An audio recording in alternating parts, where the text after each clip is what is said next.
उत्तक। क्लास 9 उत्तक को इंग्लिश में क्या बोलेंगे? टिश्यू। सबसे पहले तो आता है कि उत्तक कहेंगे किसको, है ना। सबसे पहला क्वेश्चन आता है कि उत्तक कहेंगे किसको। हम लोग इससे पहले चैप्टर पढ़ चुके। सेल, है ना। तो सेल क्या था? किसी भी जीव का फंक्शनल और स्ट्रक्चरल यूनिट था, है ना। यानी कि जितना भी चीज़ जो बना है वो किससे बना है? सेल से मिलके बना है।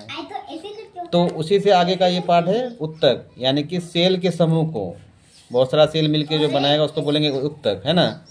द कलेक्शन ऑफ सेल्स, और या कोशिकाओं के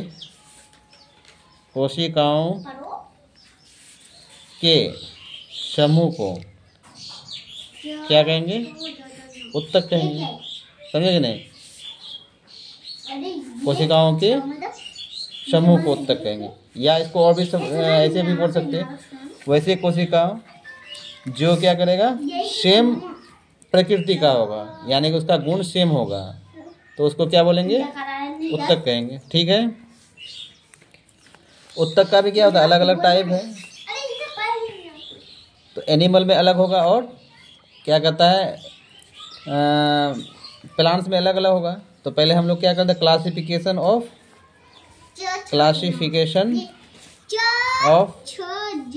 टिश्यू, यानी कि टिश्यू का क्लासिफिकेशन करेंगे। कौन सा टिश्यू का? तो प्लांट टिश्यू का। प्लांट टिश्यू का हम लोग क्लासिफिकेशन सबसे पहले देख लेते हैं। तो प्लांट टिश्यू में क्या होता है? एक होता है मेरिस्टेमेटिक टिश्यू और एक होता है प्लांट टिश्यू। ऐसे लिख देते हैं, बढ़िया रहेगा। प्लांट टिश्यू में क्या होगा? एक मेरिस्टेमेटिक टिश्यू, मेरिस्टेमेटिक टिश्यू, है ना। और एक होता है परमानेंट टिश्यू। ठीक है। अब देखो, मेरिस्टेमेटिक टिश्यू किसको कहेंगे? जो लगातार क्या होगा? वो बटेगा। ये क्या होता है? टिश्यू हमेशा डिवीजन होता है। टिश्यू सेल क्या होता है? हमेशा डिवीजन होता है, और डिवीजन होकर के क्या करता है? वो चीज़ों को, यानी कि सजीव जितना भी चीज़ है उसको ग्रोथ करने में क्या करता है? मदद करता है। तो मेरिस्टेमेटिक टिश्यू जो वो हमेशा क्या करेगा? वो डिवीजन होगा, सेल का इसमें डिवीजन होते रहेगा। और ये मेनली क्या करता है?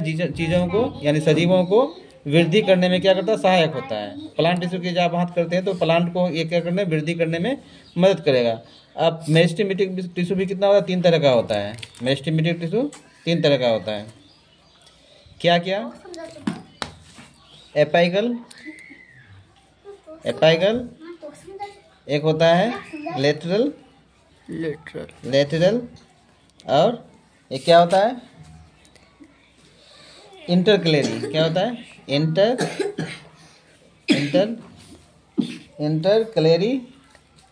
इंटरक्लेरी मेरिस्टेमेटिक टिश्यू। मेरिस्टेमेटिक लगा दो, मेरिस्टेमेटिक टिश्यू।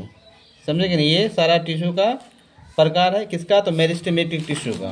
किसका? Meristematic tissue. और मेरिस्टेमेटिक टिश्यू किसको कहेंगे? वैसा टिश्यू जो हमेशा क्या होता है? रेगुलर, यानी कि कंटिन्यूसली क्या करेगा? ये अपना डिवीजन करके पौधे को ग्रोथ करने में मदद करेगा। कौन? तो मेरिस्टेमेटिक टिश्यू। परमानेंट टिश्यू 2 प्रकार का होता है। एक सिंपल परमानेंट टिश्यू, एक हो जाएगा simple permanent tissue. Simple permanent tissue, और एक होता है कॉम्प्लेक्स परमानेंट टिश्यू। क्या होता है? Complex permanent tissue. अब परमानेंट टिश्यू किसको कहेंगे? वैसे टिश्यू या वैसे सेल्स का समूह, वैसे कोशिकाओं का समूह जो क्या करता है? अपना डिवीजन का प्रकृति को खो देता है, यानी कि ये फर्दर और डिवाइड नहीं होगा। फर्दर डिवाइड नहीं होगा तो ये क्या करेगा? ग्रोथ में मदद नहीं करेगा। फर्दर डिवाइड नहीं होगा तो ये क्या करता है? ग्रोथ में मदद नहीं करेगा।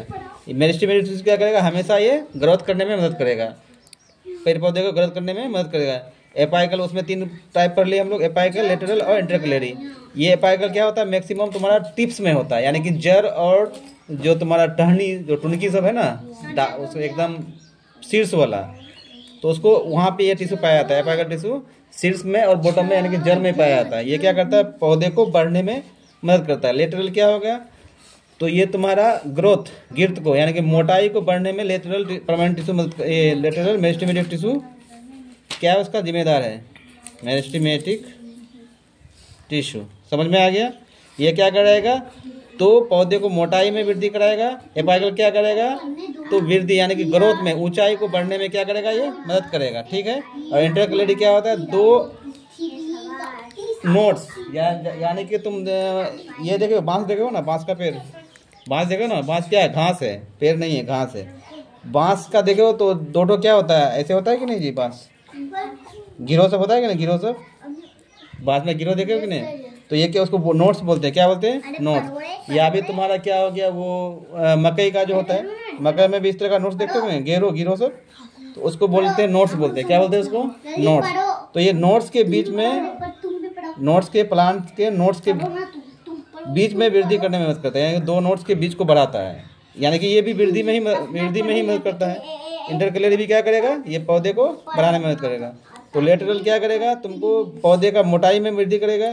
इंटरकैलेडी क्या करेगा, दो नोट्स के बीच में वृद्धि करेगा। और एपाइकल क्या होगा, हमें 30 में होगा, जड़ और एकदम तना, एकदम टॉप पर टुनकी सब में है ना, यहाँ दो जगह में पाया जाएगा एपाइकल मेरिस्टेमेटिक टिश्यू। और ये तीनों का काम क्या है, मैक्सिमम तुम्हारा क्या करता है, पौधे को ग्रोथ करने में मदद करता है। और सिंपल परमानेंट टिश्यू क्या करेगा, तो वैसे टिश्यू जो क्या करता है, अपना डिवीजन को खो देता है। अब ये डिवीजन होगा नहीं, यानी डिवीजन नहीं होगा तो ये क्या करेगा, पेड़ पौधे को बढ़ा नहीं पाएगा। आ रहा समझ में कि नहीं, ये पेड़ पौधे को क्या कर रहा है, बढ़ा नहीं पाएगा। तो ये फिक्स हो गया, अब ये बढ़ेगा नहीं। तो इसमें भी दो टाइप होता है, एक सिंपल परमानेंट टिश्यू और एक होता है कम्प्लेक्स परमानेंट टिश्यू। अब सिंपल परमानेंट टिश्यू को भी 3 भाग में फर्दर डिवाइड किया गया है। क्या किया, तो पेरेन कायमा, कोलेन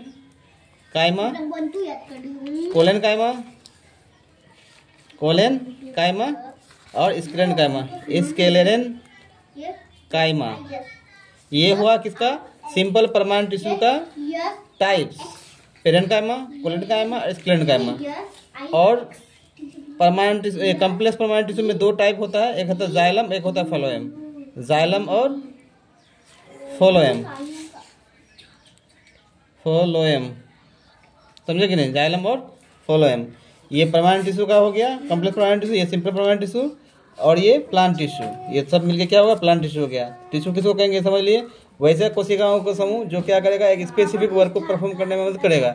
जैसे तुम्हारा ये अगर प्लांट टिश्यू की बात कर ले या आदमी की बात कर ले, तो तुम्हारा हाथ है ना, हाथ में बहुत सारा सेल्स है, तो हाथ में सारा सेल एक ही ना काम कराएगा। हाथ में तुम्हारा कोई सामान उठाने या बोझ ढोने में क्या करेगा, मदद करेगा तुम्हारा, समझे कि नहीं। तो हर एक बॉडी पार्ट का अपना अपना सेल है और सेल से मिलके बना है कोशिका। तो हर एक अपना अपना कोशिकाओं का अपना अपना बॉडी पार्ट में सेम क्या होता है, सेल का कलेक्शन होता है, जो कि एक स्पेसिफिक वर्क को परफॉर्म करता है। समझ में आ गया।